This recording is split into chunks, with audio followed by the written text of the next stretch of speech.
Hello दोस्तों, स्वागत करते हैं अपने YouTube चैनल सक्सेस मंत्र हिंदी में। और आप देख रहे हैं प्रारंभिक शिक्षा के नवीन प्रयास का क्लास नंबर 5, जिसमें हम पढ़ेंगे आज निःशुल्क और अनिवार्य बाल शिक्षा का अधिकार अधिनियम के 7 अध्यायों में अध्याय 5 से लेकर 7 तक। तो पिछली वीडियो में हमने अध्याय 1 से 4 तक पढ़ा था, तो मैंने इसको 2 पार्ट में डिवाइड किया है क्योंकि 5 से 7 अध्याय थोड़ा सा बड़े हैं। तो एक चीज ध्यान रखिएगा दोस्तों कि ये अध्याय बहुत इंपॉर्टेंट है UP TET, C TET, super TET तीनों की दृष्टि से और आपके डीएलएड के एग्जाम की दृष्टि से। तो इसको आप बहुत ध्यान से पढ़िएगा, ठीक है। नोट्स बनाइए और कहीं ना कहीं लिख के रखिए और रिवाइज कीजिए। वीडियो को मतलब 1-2 बार देखिए आप, और चाहे तो आप स्क्रीनशॉट लेके भी पढ़ सकते हैं। और चैनल को सब्सक्राइब जरूर कर लीजिएगा। चलिए तो स्टार्ट करेंगे।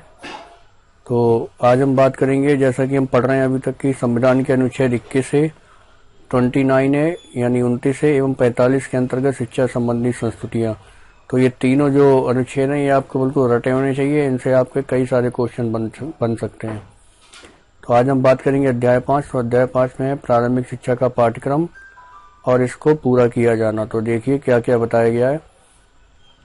प्रारंभिक शिक्षा के पाठ्यक्रम हेतु और मूल्यांकन की विधि उपयुक्त सरकार के अध्यादेश द्वारा निर्धारित शैक्षणिक प्राधिकारी द्वारा किया जाएगा, ठीक है। यानी कि जो प्रारंभिक शिक्षा हेतु जो पाठ्यक्रम होगा और उसके मूल्यांकन की जो विधि होगी वो सरकार के अध्यादेश के द्वारा निर्धारित होगी, और जो शैक्षणिक प्राधिकारी सरकार बनाएगी उसके द्वारा इसका मूल्यांकन किया जाएगा, ठीक है। दूसरा पॉइंट होगा इसमें, पाठ्यक्रम और मूल्यांकन विधि को तय करने वाले शैक्षणिक प्राधिकारी इन बातों पर ध्यान देगा, ठीक है।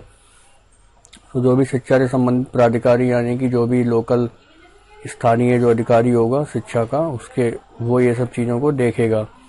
तो क्या क्या चीजों का वो मूल्यांकन करेगा, किन किन बातों पर ध्यान देगा, वो समझते हैं। पहला पॉइंट है, संविधान के निहित मूल्यों से इसकी अनुरूपता चेक करेगा वो, ठीक है। संविधान के कहीं कोई चीज विरुद्ध तो नहीं है। बच्चों का समग्रता में विकास होना चाहिए, ये चीज उसको देखनी है। बच्चे के ज्ञान, संभावित क्षमता और प्रतिभा का विकास हो रहा है कि नहीं हो रहा है, ठीक है। शारीरिक एवं मानसिक योग्यताओं का पूर्णतम सीमा तक विकास हो रहा है कि नहीं हो रहा है, ठीक है। बाल केंद्रित और बाल सुलभ तरीके से विभिन्न क्रियाकलापों, अन्वेषण और खोज के माध्यम से सीख उत्पन्न करने का कार्य किया जा रहा है कि नहीं किया जा रहा है। तो जो शिक्षा का पाठ्यक्रम होगा, पढ़ाने का जो विषय होगा, उसकी जो विषय वस्तु होगी, उसमें इन सब चीजों का ध्यान रखना है और इसका मूल्यांकन पूरी तरीके से प्राधिकारी जो होगा शिक्षा का वो करेगा। उसके बाद नेक्स्ट पॉइंट है कि जहां तक हो सके पढ़ाई का माध्यम बच्चे की मातृभाषा में ही होना चाहिए, ठीक है। अगर मातृभाषा जैसे वो यूपी का है तो हिंदी होगा, है ना, पंजाब का है तो पंजाबी, तमिल का है तो तमिल, इस तरीके से। महाराष्ट्र का है तो उसके लिए मराठी, है ना।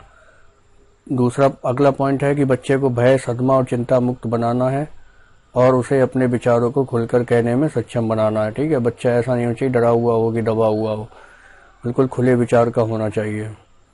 बच्चे के ज्ञान की समझ और इसे व्यवहार में लाने की योग्यता का व्यापक और निरंतर मूल्यांकन पाठ्यक्रम में होना चाहिए। प्रारंभिक शिक्षा को पूरा करने से पहले किसी बच्चे को बोर्ड की परीक्षा पास करना जरूरी नहीं होगा, ठीक है। फिर है कि प्रारंभिक शिक्षा को पूरा करने वाले हर बच्चे को निर्धारित तरीके और प्रारूप पर प्रमाण पत्र प्रदान किया जाएगा। तो बच्चा जब प्रारंभिक शिक्षा पूरा कर लेगा तो प्रत्येक बच्चे को क्या होगा, जो एक प्रारूप बनाया गया सरकार के द्वारा, उस पर एक प्रमाण पत्र प्रदान किया जाएगा और वही प्रमाणित करेगा कि बच्चे की प्रारंभिक शिक्षा पूरी हो गई, यानी कि जिसको हम रिजल्ट कार्ड की बात कर रहे हैं। तो वो हर एक स्कूल का अलग अलग होता है, जो कि एक प्रारूप पर बनाया गया होता है। अब प्रारूप जो है सरकार के द्वारा जो बनाया गया है उसी के अनुसार होना चाहिए। अब हम बात करेंगे अध्याय 6 की। क्योंकि आप भावी शिक्षक बनने जा रहे हैं तो मैं आशा करता हूं कि आप अच्छे से पढ़ाई करके जाइए, तभी आप देश के विकास में सहयोगी बन पाएंगे, है ना। तो इसमें है बाल अधिकारों का संरक्षण, यानी कि बालक के जो अधिकार हैं, बच्चों के जो अधिकार हैं, उनका संरक्षण, यानी कि उनको सुरक्षित कैसे रखा जाए। तो ये आपको ध्यान रखना है कि ये अध्याय 6 में बताया गया। तो ये भी क्वेश्चन बन जाता है ना, बाल अधिकारों का संरक्षण किस अध्याय में बताया गया है, तो आपको बताना है कि अध्याय 6 में। इसमें क्या क्या पॉइंट है। बाल अधिकार संरक्षण अधिनियम जो 2005 बना था, उसमें प्रावधानों के अंतर्गत गठित राज्य या राष्ट्रीय बाल संरक्षण आयोग अपने निर्धारित कार्यों के अतिरिक्त इस अधिनियम के तहत प्रदत्त अधिकारी की समीक्षा करेंगे, ठीक है। तो ये जो आयोग है ये अपने कार्य तो करेगा ही करेगा, उसके साथ में जो अधिकारी इसने दिया हुआ है स्थानीय स्तर पर, उसका भी समीक्षा ये करेंगे और उन पर प्रभावी क्रियान्वयन के लिए सिफारिश करेंगे और उनसे मतलब बैठक करेंगे, सिफारिश करेंगे कि आप शिक्षा को प्रभावी तरीके से क्रियान्वित कीजिए।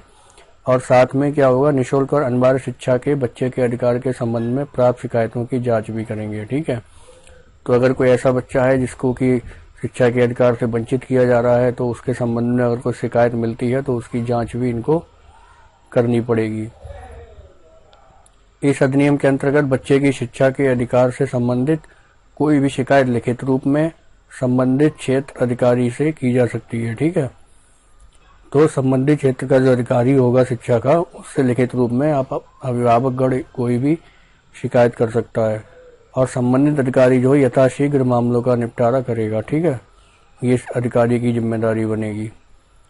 नेक्स्ट पॉइंट है, राष्ट्रीय सलाहकार परिषद का गठन होगा, जिसका गठन केंद्र सरकार करेगी। ठीक है, राष्ट्रीय सलाहकार परिषद है ना। और उसके बाद में जिसमें प्रारंभिक शिक्षा तथा बाल विकास के क्षेत्र में अनुभवी लोगों को रखा जाएगा। ठीक है, ऐसा नहीं है कि कोई भी भर लिया है ना, अनुभवी व्यक्ति होगा उसको उसका मेंबर बनाया जाएगा। तो राष्ट्रीय सलाहकार परिषद का जो काम होगा वो इस अधिनियम के जो प्रावधान होंगे उनको प्रभावी ढंग से लागू करने के बारे में केंद्र सरकार को परामर्श देना होगा। ठीक है, कि प्रभावी ढंग से लागू हो पा रहे हैं कि नहीं हो पा रहे हैं, तो उनके लिए क्या क्या योजनाएं हैं, ये सब परामर्श कौन देगा, ये सब परामर्श जो है राष्ट्रीय सलाहकार परिषद जो है देगा। किसको देगा, केंद्र सरकार को। तो इस तरीके से जो है बिंदुवार आपको पॉइंट टू पॉइंट जो है चीजें याद हो, तो मैं पढ़ाने की कोशिश ये करता हूँ कि आपको याद हो जाए, आपको समझ में आ जाए, ऐसा नहीं है कि आपको रटना पड़े। ठीक है, तो यही आपका उद्देश्य होना चाहिए। अब हम बात करेंगे जो है अंतिम अध्याय है इसी का, बाल शिक्षा के अधिकार अधिनियम का। तो ये चूंकि अधिकार अधिनियम 2009 पढ़ रहे हैं तो 2005 के बाद ये जो है संशोधन किया गया है। तो अध्याय 7 में अन्य प्रासंगिक बातें हैं, तो और भी कुछ अन्य बातें हैं जिनको सबको जोड़ करके अध्याय 7 यानी अंतिम अध्याय में डाल दिया गया है। तो कुल कितने अधिकार हैं बाल शिक्षा के अधिकार अधिनियम में, 7 अध्याय हैं, ये भी आपको ध्यान में रखना है। अब इनके पॉइंट देखेंगे। इस अधिनियम के प्रावधानों के क्रियान्वयन हेतु केंद्र सरकार, उपयुक्त सरकार और स्थानीय प्राधिकारी संबंधित नियम बना सकती है। ठीक है, तो इस अधिनियम के प्रावधानों को अच्छी तरीके से क्रियान्वयन के लिए केंद्र सरकार को क्या करना होगा कि जो भी उपयुक्त सरकार है या राज्य सरकार है, स्थानीय सरकार, ठीक है, निकाय सरकार या जो भी मतलब स्थानीय मतलब क्षेत्रीय सरकार है, तो उनसे इन सबको क्रियान्वयन करने के लिए कुछ नियम बना देगी, जिनके नियम का पालन सरकारों को करना होगा। अगला पॉइंट है कि इस अधिनियम अथवा इसके बाबत बनाए गए नियमों और आदेशों के पालन में जो केंद्र सरकार है वो राज्य सरकार, केंद्रीय राज्य बाल अधिकार संरक्षण आयोग, ठीक है, स्थानीय प्राधिकारी जो होगा, स्कूल प्रबंधन समिति होगी और इस अधिनियम से जुड़े किसी भी व्यक्ति द्वारा सच्चे विश्वास के साथ किए गए कार्य पर कोई मुकदमा या वैधिक प्रक्रिया नहीं चलाई जा सकेगी। देखिए, ऐसे सपोज करिए कि आप किसी स्कूल प्रबंधन समिति के सदस्य हैं, ठीक है, और आपने जो इस अधिनियम के तहत यानी कि शिक्षा के अधिकार अधिनियम के तहत जो भी नियम और आदेश बनाए गए हैं उनका पालन अगर आप सुचारू रूप से या पूर्ण विश्वास के साथ, ठीक है, पूरी ईमानदारी के साथ, सच्चे विश्वास के साथ निभाते हैं, करते हैं, तो आप पे कोई भी मुकदमा या वैधिक प्रक्रिया नहीं चलाई जाएगी।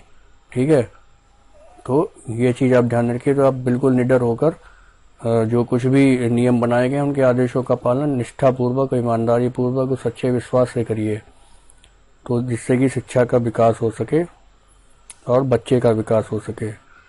अब हम इसके कुछ मुख्य बिंदु देखेंगे और क्या क्या मतलब क्या क्या हम जो मेन पॉइंट्स हैं जिनसे ज्यादा क्वेश्चन बनेंगे वो देखेंगे। तो जो 86वें संविधान संशोधन हुआ 2002 में, उसमें क्या हुआ कि संविधान के खंड 3 में जो अनुच्छेद 21 है उसके अंतर्गत एक नया अनुच्छेद 21 का जोड़ा गया। ठीक है, ये आपको याद रखना, 21 का, जिसमें कहा गया कि 6 से 14 वर्ष की आयु के बच्चों को निःशुल्क और अनिवार्य शिक्षा प्रदान करना मौलिक अधिकार बना दिया है। तो मैं आपको क्वेश्चन भी बता देता हूं कि निःशुल्क और अनिवार्य शिक्षा प्रदान करना मौलिक अधिकार जो है किस अनुच्छेद के अंतर बना है, तो ये बना है 21 का के अंदर। ठीक है, तथा 4 अगस्त 2009 को अधिनियम के रूप में पारित हो गया। ठीक है, तो 2009 इसलिए बोलते हैं कि 4 अगस्त 2009 को ये अधिनियम के रूप में पारित हो गया था। तो कोई भी जब बिल होता है तो वो अधिनियम बनने में उसको समय लगता है। ठीक है, तो ये आपको पता होना चाहिए। उसके बाद में जो अगला मुख्य बिंदु है वो है कि इस अधिनियम के अंतर्गत केंद्र और राज्य सरकार के दायित्वों का निर्धारण कर दिया है। ठीक है, तो केंद्र और राज्य सरकार दोनों के जो भी दायित्व हैं उनका निर्धारित कर दिया गया है। बच्चों के दाखिला या प्रवेश के संबंध में स्कूल और शिक्षकों के दायित्व भी निर्धारित किए गए हैं। ठीक है, तो यहाँ पे जो स्कूल होंगे और जो शिक्षक होंगे उनके भी अलग अलग दायित्व हैं, वो क्या करेंगे, क्या उनको काम करने हैं, वो सारे के सारे अलग अलग क्रम में बांट दिए गए हैं, ताकि किसी को ये नहीं हो कि ये काम मुझे करना है या आपको करना है। सबको अपने अपने काम पता होंगे। अब हम बात करेंगे कि इसका सारांश क्या बनेगा, यानी कि संपूर्ण जो निचोड़ है वो क्या निकलेगा। उपरोक्त विवरण से ज्ञात होता है कि निःशुल्क और अनिवार्य बाल शिक्षा का अधिकार अधिनियम 2009 के अंतर्गत 6 से 14 वर्ष की आयु के प्रत्येक बच्चे को स्कूल में प्रवेश लेने से वंचित नहीं किया जाएगा। ठीक है, आपको पता होगा। अब प्रवेश के दौरान स्कूल और शिक्षकों द्वारा बच्चों के दाखिला के संबंध में भी किसी प्रकार का भेदभाव नहीं किया जाएगा, गरीब या रईस का, है ना। इस अधिकार को प्रभावी बनाने के लिए केंद्र, राज्य और स्थानीय सरकार जो होंगी, तीनों सरकारें 6 से 14 वर्ष तक के प्रत्येक बच्चे का प्रवेश, उपस्थिति और प्रारंभिक शिक्षा पूर्ण होना सुनिश्चित करेंगी तथा आवश्यक संसाधन उपलब्ध कराएंगी। तो दोस्तों, आशा करता हूं कि आपको अच्छा लगा होगा वीडियो। इसमें इतने लिखेंगे, फिर नेक्स्ट में हम अगला टॉपिक लेके आएंगे। तब तक के लिए धन्यवाद, और हमारा चैनल को सब्सक्राइब जरूर कर लीजिए ताकि आपको आगे आने वाली सारी वीडियो मिल सके।